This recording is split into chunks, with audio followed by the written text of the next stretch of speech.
Christ est la représentation visible du Dieu invisible, le premier-né, le Seigneur de la création tout entière. C'est en lui, en effet, que toutes choses ont été créées, tout ce qui est dans le ciel, tout ce qui est sur la terre, visible ou invisible. Trône, domination, autorité, puissance. Tout a été créé par lui et pour lui. C'est à lui que tout doit son existence. Il est lui avant toute chose, et c'est grâce à lui que l'univers forme un tout harmonieux. De plus, il est le chef, la tête de son corps, l'Église. Il est le principe, le premier-né d'entre les morts, afin qu'en toute chose, il occupe, lui, la première place, car il a plu au Père de faire habiter en lui tout l'ensemble des perfections divines. Et c'est par lui que Dieu a fait le plan de réconcilier l'univers avec lui-même, en faisant la paix par son sang répandu sur la croix. Oui, aussi bien ce qui est sur la terre que ce qui est dans les cieux. C'est par Christ que Dieu l'a réconcilié avec lui-même. Colossiens 1, 15 à 20.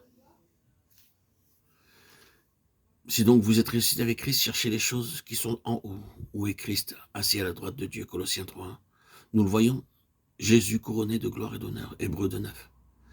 Les yeux fixés sur Jésus, l'auteur et le consommateur de la foi, qui s'est assis à la droite du trône de Dieu. Hébreux 12, 2. La présence de Christ ici-bas sur la terre était à double fin. En premier lieu, il importait que l'homme eût sous les yeux une parfaite présentation de Dieu. Ensuite, il fallait que Jésus manifestât ce que devait être véritablement l'homme tel que Dieu l'avait voulu.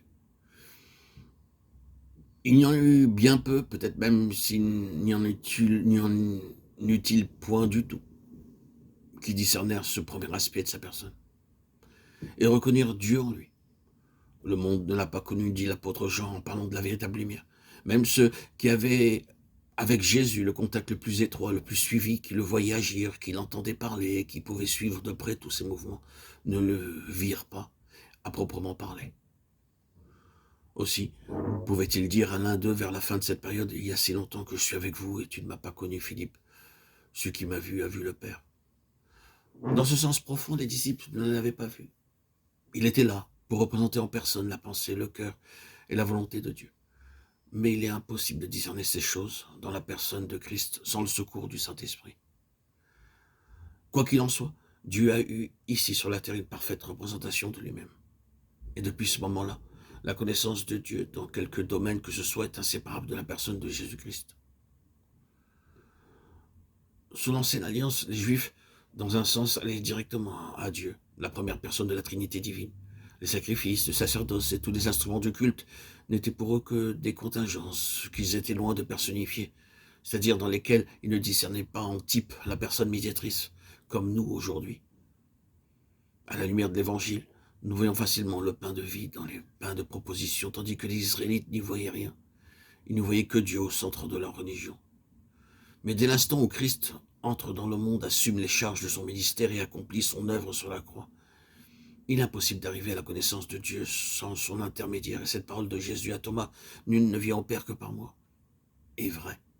Dans son sens le plus littéral, jamais juif, à partir de ce temps-là, n'a pu ou ne pourra connaître Dieu en dehors de Christ.